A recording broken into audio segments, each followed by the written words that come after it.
आइए अब हज़रत वाला से सुनते हैं हज़रत वाला की ज़िंदगी का कोई बड़ा दिलचस्प आप बीती पर मबनी वाक़या कि हज़रत आपने अपनी ज़िंदगी में कैसे कैसे सीखा और कैसे कैसे जो है वो इन लताइफ़ को एंजॉय किया। माशाल्लाह। बकिया वीडियो देखने से पहले वीडियो को लाइक करें, राहम टीवी चैनल को सब्सक्राइब करें और बेल आइकन पर क्लिक करें। शुक्रिया। माशाल्लाह हमारा आप बीती का जो सेगमेंट है काफ़ी लोगों के अंदर मकबूल है, बिल्कुल, और लोग जो बड़े ज़ौक़ व शौक़ से मुंतज़िर होते हैं जी। और मैंने हमेशा बताया कि इसमें वही वाक़या शेयर करता हूँ जिससे कुछ सीखना सिखाना मकसूद हो, वरना वैसे ज़िंदगी की इत्तला क्या है। वो मुफ्ती आज़म पाकिस्तान मुफ्ती शफ़ी साहब रहमतुल्लाह ने लिखा है ना कि मक्की का सफ़र क्या सफ़र है, यहाँ से उड़ी वहाँ बैठ गई। ये क्या सफ़र है कि वो सफ़र नकल किया जाए। हमारी ज़िंदगी क्या है कि जिसको नकल किया जाए। हाँ, लेकिन हमारी ज़िंदगी के अंदर बाद ऐसे असातीन इल्म व फ़ज़ल आते हैं, ऐसे बुजुर्गान दीन आते हैं, उनके साथ रफ़ाक़त और सोबत जो है वो हमारे लिए सरमाया आखरत है। उसको शेयर करते हैं ताकि नाजरीन भी उससे इस्तिफ़ादा करें और सोचें कि वाकई यार ये सोबतें और रफ़ाक़तें ये भी इंसान की जो है दुनिया में राहत और आखिरत में निजात का ज़रिया है। बिल्कुल।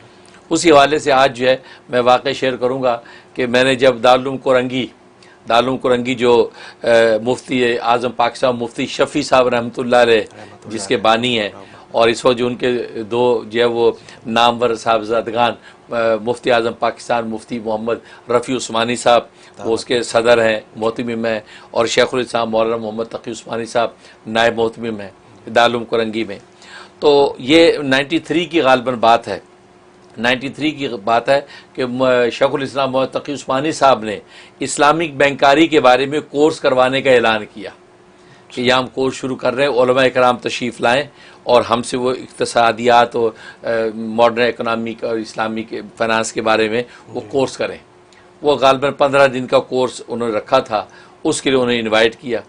अब हमें भी इत्तला आई कि भी जो उलमा इकराम मुफ्तियान निज़ाम आना चाहते हैं तो वो आके शिरकत करें। तो मुझे शौक़ हुआ कि भी मैं भी उसमें शरीक हूँ, और इसलिए भी शौक़ ज़्यादा हुआ क्योंकि मुफ्ती शफ़ी साहब रहमतुल्लाह अलैह के उस पूरे ख़ानदान के साथ मेरे वालिद साहब रहमतुल्लाह अलैह का बड़ा गहरा ताल्लुक़ था। अच्छा, माशाअल्लाह। और ये दारुल देवबंद से ताल्लुक़ था, क्योंकि वालिद साहब हमें अक्सर बताया करते थे जब वालिद साहब हयात थे और किस्से हमें सुनाते होते थे, तो हमें भी एक ख़ास ताल्लुक़ था इस ख़ानदान के साथ।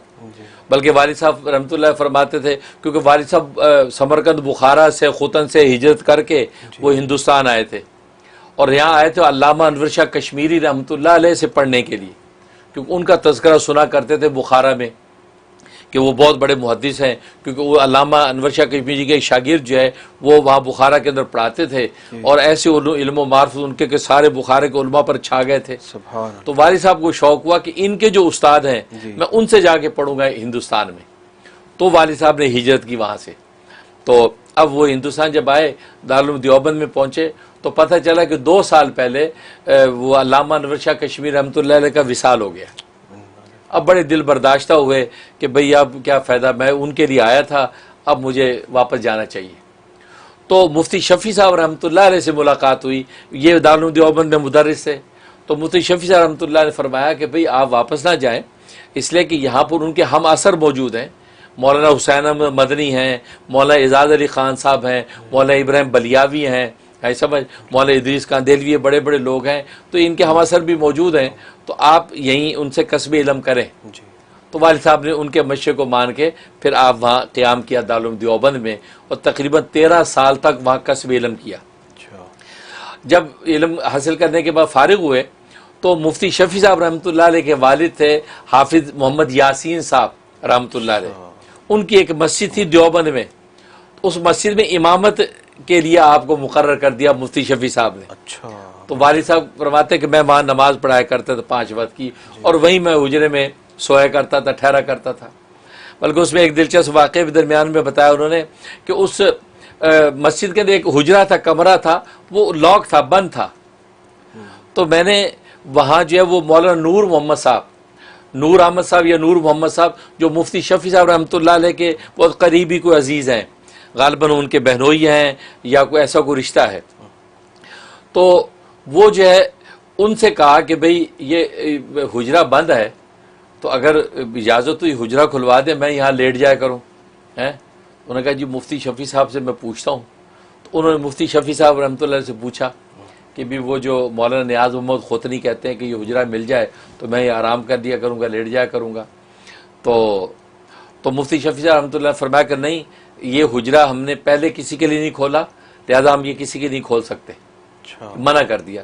अच्छा, वो हुजरा बड़ा ख़ास था जिसमें हाफिज़ मोहम्मद यासीन साहब जो है, जो मुफ्ती शफी साहब के वालिद माजिद, वो बड़े अल्लाह वाले अजीब अहवाल थे, सुना है कि बड़े पहुंचे हुए बुजुर्ग वली थे। वो वहाँ मुराक़बे ज़िक्र अस्कार करते थे। अच्छा, इसलिए हुजरा उन्हीं अनवारात के साथ बंद कर दिया गया था। सुभान अल्लाह।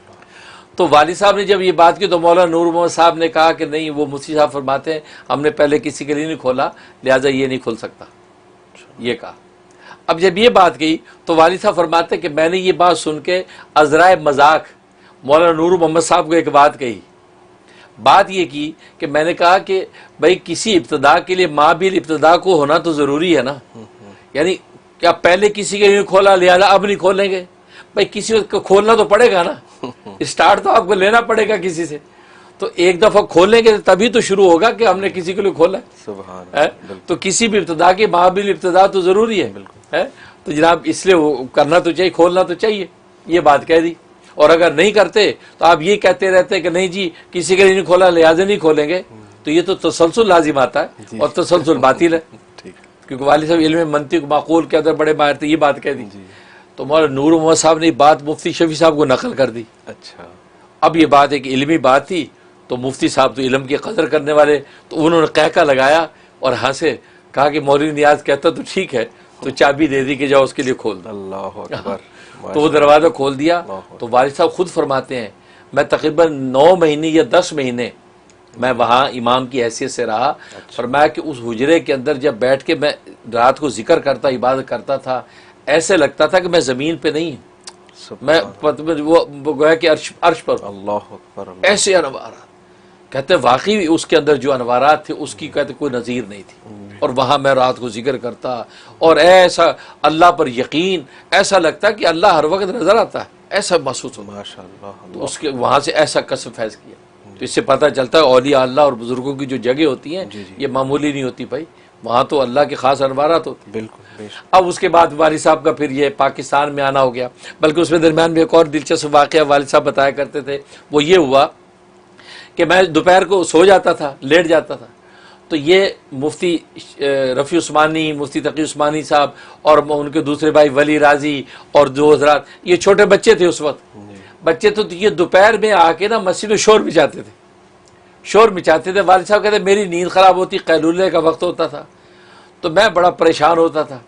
तो मैंने ये सोचा कि आज ही आएंगे ना, आज तो इनकी पिटाई करो, भले उस्ताद ज़ादे हैं लेकिन यार ये रोज़ाना शोर मचाते हैं दोपहर में आके। अब अगर हमारे मुल्कों में छोटे बच्चे दोपहरों में कहाँ सोते हैं जी। तो वालिदैन सो गए, गर्मी में बच्चे बाहर घूमते रहते हैं। अब कहते हैं मैंने ठान ली कि आज तो पिटाई करनी। अब जनाब इनके आने का वक्त हो तो मैं दरवाजे के पीछे छुप गया, मस्जिद के हॉल के दरवाजे के पीछे छुप गया, और ये अंदर आके मस्जिद के हॉल में आके शोर मचाते थे। उसमें आवाज़ गूंजती है तो उनको मज़ा आता था, बच्चे मौजूद होते।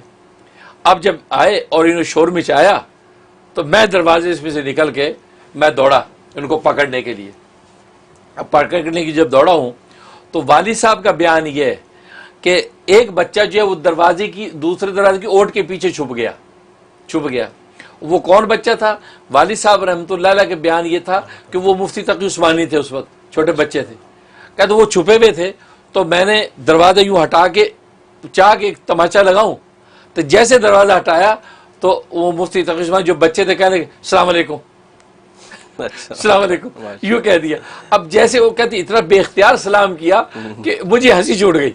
अच्छा। मैं हंस पड़ा और वो चलो भागो यार, तो वो जा अल्लाह अकबर। लेकिन मुफ्ती रफ़ी उस्मानी साहब यहाँ अमेरिका तशरीफ लाए थे, उन्होंने ये किस्सा शेयर किया मेरे साथ। अच्छा। तो वो फरमाए थे कि मैं था वो। अच्छा। हाँ, मुफ्ती रफ़ी साहब का बयान है कि वो मैं था, तो मैं दौड़ के छुप गया क्योंकि बाकी भाग गए। अब मैं वहाँ छुप गया क्योंकि भागने का मौका नहीं था, मैं छुप गया। तो आपके वालिद साहब ने दरवाज़ा खींचा और तमाचे के लिए हाथ उठाते, मैंने कहा अस्सलाम वालेकुम। तो जब यूँ किया तो उनकी हंसी छूट गई और जनाब उन्होंने कहा चलो भागो, तो मैं बच गया। अच्छा, इस पर जब वालिद साहब ये भी बताते थे कि देखो सलामती कितनी बड़ी चीज़ है जी। कहते उस बच्चे ने कहा अस्सलाम वालेकुम, तुम पे सलामती हो, तो सलामती की जब दुआ दे दी तो अल्लाह ने उसको भी सलामत रखा, मुझे भी सलामत रखा। सुभान अल्लाह। मैं उस्ताद ज़ादे पे हाथ नहीं बढ़ाया, वो बेअदबी होती, गुस्ताखी होती, और उसके पर हाथ नहीं पड़ा। उसने सलाम अलैकुम कहते, सलाम इतनी कीमती चीज़ है, हमें नसीहत किया करते थे। देखो सलाम और कलाम में कितनी बरकत है। उस बच्चे ने सलाम अलैकुम, वैसा अगर मुफ्ती तकी उस्मानी ने सलाम अलैकुम किया तो देखो उसको भी सलामती मिली, मुझे भी मिली। बिल्कुल। तो ये फरमाते, तो ये बीच में किस्सा आया। तो वाली साहब रहमतुल्लाह अलैह का इतना ताल्लुक था इस ख़ानदान के साथ, बल्कि मुफ्ती रफ़ी उस्मानी साहब जब अमेरिका आए थे तो मुलाकात मुझसे तो फरमाया करते थे, आप लोग तो हमारे रिश्तेदार हैं, गोया कि आप हमारे रिश्तेदार हैं। यानी इतना हमारा ताल्लुक है, क्योंकि देवबंद से वाली साहब का ताल्लुक इस पूरे ख़ानदान के साथ। फिर जब बैत का मरला आया था तो वाली साहब रहमतुल्लाह अलैह इस्तिखारा किया कि मैं किससे बैत हूँ, मौला हुसैन अहमद मदनी रहमतुल्लाह अलैह से बैत हूँ या मुफ्ती शफ़ी साहब रहमतुल्लाह से बैत हूँ। तो फरमाया इस्तिखारा मैंने जब किया तो 3 दिन मैं इस्तिखारा किया तो मुफ्ती शफ़ी साहब रहमतुल्लाह अलैह की तरफ इशारा हुआ। तो फिर मुफ्ती शफ़ी साहब रहमतुल्लाह अलैह से बैत हो गए। तो फिर मुफ्ती शफ़ी साहब रहमतुल्लाह अलैह इतना एजाज़ दे रखा था कि आप जब कराची आएँ, क्योंकि बावल नगर होते थे, कराची जब आएँ तो उनके औकात होते थे मुलाकात के, ये फरमाते मौलवी नियाज़ तेरे लिए कोई वक्त नहीं है, किसी भी वक्त किसी हालत में हो आप मेरे पास आ सकते। कहते मुझे इतना एजाज़ देते थे, इतनी शफकत करते थे, और मैं जाता था।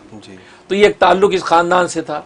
जब मुफ्ती तकी साहब का ये ऐलान आया कि वो ये कोर्स कर रहे हैं, तो मैंने कहा कि मैं, अच्छा हमें वाली साहब हमेशा कहा करते थे कि मैं और मेरे बड़े भाई मौलाना जलील अहमद, हम बिनोई टाउन के अंदर पढ़ते थे, तो फरमाया करते थे तकियैन बनो, तकियैन तकियैन बनो, ये कहा करते थे।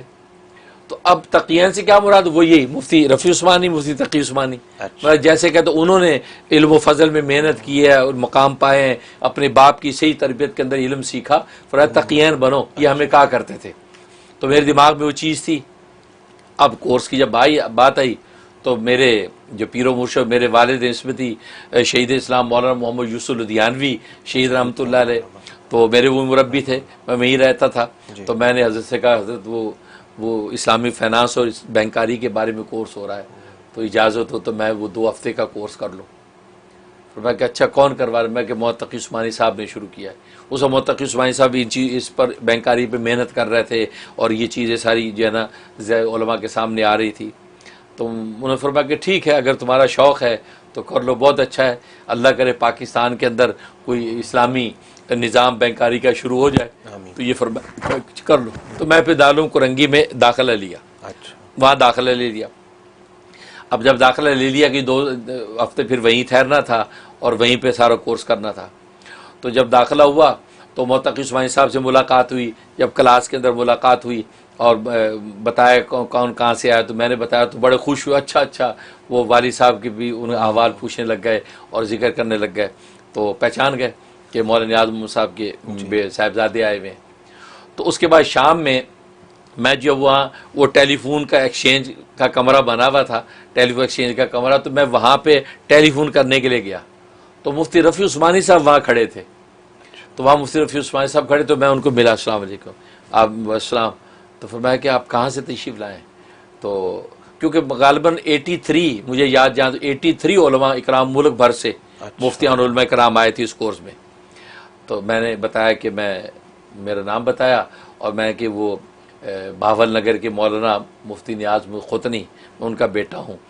तो वो बहुत खुश हुआ, अच्छा माशाल्लाह माशाल्लाह। तो फरमाया कि हाँ, वो मौलाना तकी उस्मानी साहब ने मुझे जिक्र किया कि आप भी तशरीफ़ लाए हुए हैं जी। तो मुझे बड़ी हैरानी हुई कि यार देखो इन दोनों भाइयों का आपस का ताल्लुक जी, कि अभी सुबह मैं क्लास पढ़ी है और इधर उन्होंने इतनी खुशी से बड़े भाई को बता दिया कि वो मुफ्ती मुनीर साहब भी आए हुए हैं, मौलाना नियाज़ मोहम्मद साहब के बेटे जी। यार इससे पता चलता, इसको कहते हैं मोहब्बतें जी। ये है कि जब ऐसी मोहब्बतें होती हैं अहले इल्म में, तो फिर बात कहाँ जाती है। तो कहा, तो मुझे उन्होंने बताया कि आप आए हुए हैं, तो बहुत अच्छा किया माशाल्लाह, ये दुआएं दी उन्होंने। अगर जज़ाकल्लाह। हमने कोर्स किया। अब कोर्स जो है 2 हफ्ते किया, उसमें मोहतकी उस्मानी साहब की जो इल्म व मार्फत का पता चला, उनका अंदाज़ बयान और उनमें जो इनकिसारी और तवाज़ु जो है उसकी कोई नज़ीर नहीं है। सामने वाला सवाल करता है, तहम्मुल से जवाब सुनते हैं और सवाल की तारीफ़ करते हैं, बहुत अच्छा सवाल किया आपने, अब इसका जवाब यूँ है, यूँ करके। तो मैं बड़ा इम्प्रेस होता कि मैं कि यार कितने खुश दिली से सवाल सुनते हैं, तहम्मुल से जवाब देते हैं, नपतुला हैं। ये नहीं कि जनाब वो 2 सवाल करो तो अगला आदमी वैसे डांटने लगता है, लेकिन हजरत के साथ सवालात कर रहे हैं तो हजरत बहुत, और हजरत में इनकिसारी और तवाज़ो, उनकी इनकिसारी तवाज़ो ने तो हजरत को क्या पहुँचा दिया। हाँ, इतनी तवाज़ो, और ना समझ, उनकी तवाज़ो को ना समझे तो ना समझे। तो लेकिन यह है कि बात वही है कि ये हजरात अभी जिंदा हैं, कदर अभी करने की ज़रूरत है। जी बिल्कुल। असल में मैं ये देखता हूँ कि मरने के बाद तो कंधे पे भी लोग उठाते हैं, बड़े खुश होकर कंधे पे उठा रहे हैं, लेकिन ज़िंदगी में कदर नहीं करते। जी। और ये उम्मत ज़िंदगी में अपने उलमा की, अपने ऐसे अहले इल्म व फजल की कदर जान जाए तो ये उम्मत तर जाए, कामयाब हो जाए।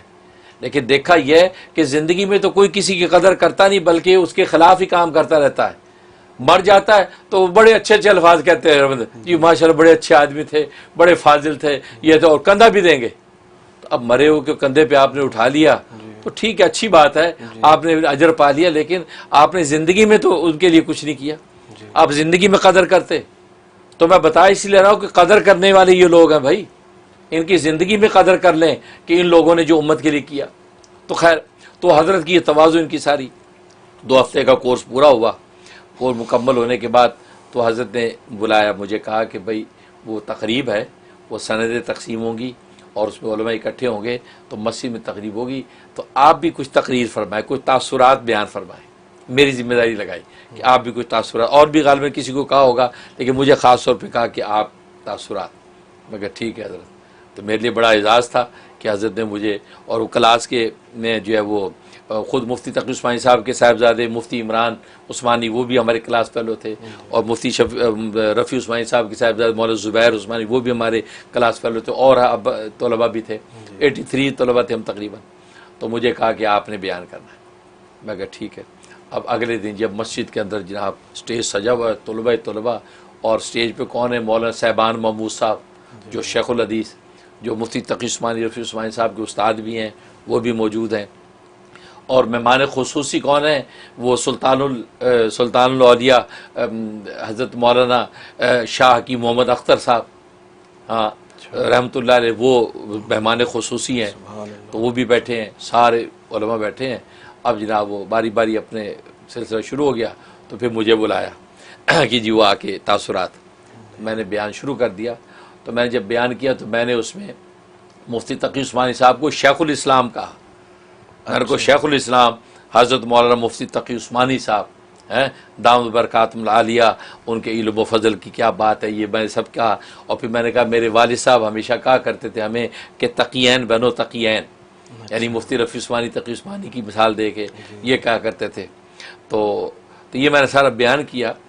तो मुफ्ती तकी उस्मानी साहब की तवाज़ु इनकी सारी, उनकी चाहती कि मुझे कोई शेखुल इस्लाम ना कहे, हाँ शेखुल इस्लाम ना कहे। तो और उन्होंने जब मेरा बयान ख़त्म हो गया तो मुत्तकी साहब फ़ौरन माइक पे आ गए, कहा कि भाई आप हज़रात की गुजारिश है कि कोई मुझे शेखुल इस्लाम ना कहे। हालांकि वो डिज़र्व करते हैं, क्योंकि वो फ़तुल मुलिम जो है का तकमिला उन्होंने जो लिखा है, वो मौलाना शब्बीर अहमद उस्मानी जो शेखुल इस्लाम का टाइटल उनको मिला था, उनकी फ़तुल मुलिम की शरह है जो पूरी नहीं हो सकी थी, उसको जो मुकम्मल आलिम कर देगा उसको शेखुल इस्लाम का टाइटल दिया जाएगा, ये तय था। और वो हज़रत ने मुकम्मल की, और वो इल्म मारिफ के जवाहिर भर दिए उसमें, अरबी में है पूरी, और वो इल्म मारिफत के जवाहिर भर दिए, हाँ कमाल कर दिया। तो वो उसलिए लिहाजा शेखुल इस्लाम के मुस्तहिक है। लेकिन आपकी तवाज़ो थी, आप ये कहा करते नहीं मुझे शेखुल इस्लाम, आपने खड़े होकर कह दिया, उसके बाद जगह पे बैठ गए। उसके बाद इत्तेफाक मुफ्ती रफ़ी उस्मानी साहब, वो उनका नंबर आया, उनको दावत दी, आप आए, उन्होंने आके बयान किया। उन्होंने फरमाया कि असल में शागिर्दों को मना किया है ना शेखुल इस्लाम ना कहें, हम असाज़ा को तो मना नहीं है, हम तो शेखुल इस्लाम कह सकते हैं। अच्छा हम तो कह सकते हैं कि अरे बड़े भाई हैं, लेकिन एजाज छोटे भाई का कैसे कर रहे हैं, दोनों एक दूसरे पर बिछते हैं जी। कहा कि वो शागिर्दों को कहा है, हमें तो नहीं कहा, हम तो कह सकते हैं ना। तो ये बात कह के उन्होंने मौलाना साहबान महमूद साहब की तरफ देखा, तो देख के कहा जी हजरत सही है ना ये। तो वो मुत्तकी उस्मानी साहब यूं बैठे थे, यूं कर रहे थे सर नीचे। तो मौलाना साहबान महमूद साहब ने उनको देखा, तो मुफ्ती रफ़ी उस्मानी साहब को देख के कहा नहीं नहीं नहीं नहीं कहें, नहीं कहें। मतलब उन्होंने कहा कि ना कहो, क्योंकि उनको नहीं पसंद आ रहा वो तवाज़ो की वजह से, तो उनके नहीं कहें।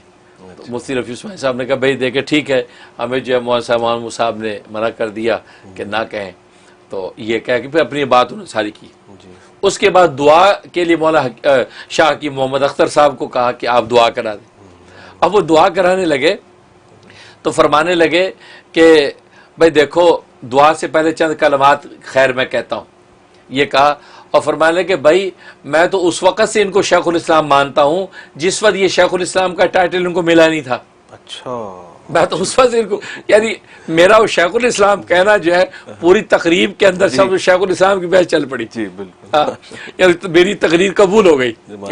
तो शाह की अख्तर साहब कहने लगे कि मैं तो उनको उस वक्त से शेखुल इस्लाम मानता हूँ कि जब ये शेखुल इस्लाम नहीं थे। और फरमाया कि मैं जो है इनका जो है फ़िक़ी फतावा और मसाइल में मैं इनका मुक़ल्लिद महज़ हूँ। अच्छा, मैं इनको मुक़ल्लिद महज़ हूँ, मुफ्ती तक़ी साहब का जो फतवा है मैं उनका मुक़ल्लिद महज़ हूँ। ये फरमाया। तो लिहाजा हम तो इनको शेखुल इस्लाम उस वक्त से कह रहे हैं, अब क्यों नहीं कहेंगे? अब जबकि इनको शेखुल इस्लाम जो है अल्लाह ने बना दिया है, एजाज़ दे दिया, अब तो हम ज़रूर कहेंगे।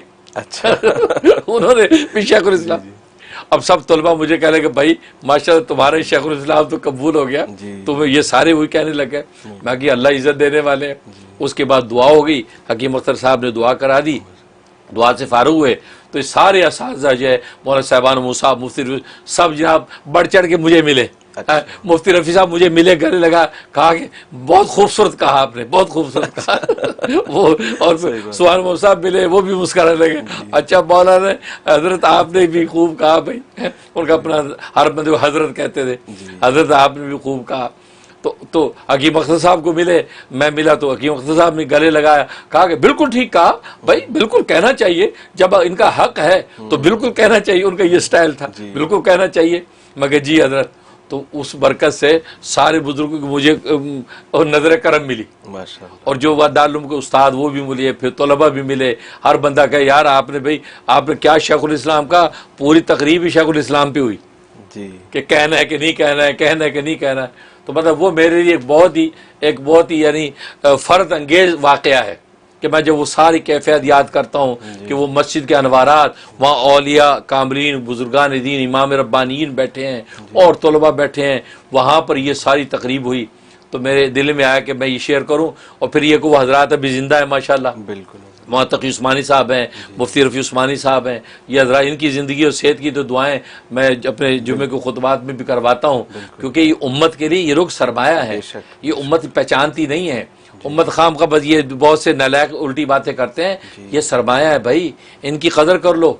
वरना आपने देखा पिछले दिनों में कितने उलमा चले गए हैं, कितने बुजुर्गान दीन जा रहे हैं, और हम इसी उधेड़बुन में लगे रहते हैं। वो इसने ये कर दिया, उसे भाई वो इल्मी इख्तलाफात तो शुरू से चले आ रहे हैं, सहाबा इकराम ताबीन में भी थे। उन इल्मी इख्तलाफात को ज़ातियात पे हावी करके और आप जो एक दूसरे की लेग पुलिंग करें, ये उम्मत की बहुत बड़ी खराबी है। इसलिए मैं कहा करता हूँ यार, मरने के बाद तो कंधे पे उठा लेते हो, मरने से पहले यार उसको जो दुत्कारते हो। इसलिए ये अहले इल्म जो मौजूद हैं, इसलिए तो मैं इसमें बताने एक तो तवाज़ो, कि इनकिसारी और तवाज़ो जो है ना, मन तवाज़ा लिल्लाह रफ़अहुल्लाह, उसको अल्लाह उठाते हैं। तो मौलाना तक़ी उस्मानी साहब का ये वस्फ़ ख़ास है, अल्लाह ने उनको इनकिसारी और तवाज़ो जो अता की है, और अल्लाह ने आज उनको जब उरूज की सारी मंजिलें भी अता की हैं तवाज़ो की बरकत से। सुभान अल्लाह, माशाअल्लाह। और इसी तरीके से फिर आपस में जो ताल्लुक़ है दोनों भाइयों का, मैंने बताया ना कि सुबह मैं मिला हूँ, उधर उनको इत्तला है कि भी मुलाकात, तो मैं हैरान हमारे लिए, ये देखो भाइयों की मोहब्बत, और ये मोहब्बत भी होती है, फिर देखो इल्म फजल भी हो तो फिर फैज़ान कैसे फैलता है। अल्लाह से दुआ है कि अल्लाह तबारक व तआला उनसे जो मैंने सीखा और उनकी जो दुआएं मेरे लिए उन्होंने की, वो मेरे लिए हक़ में कबूल व मंजूर हों।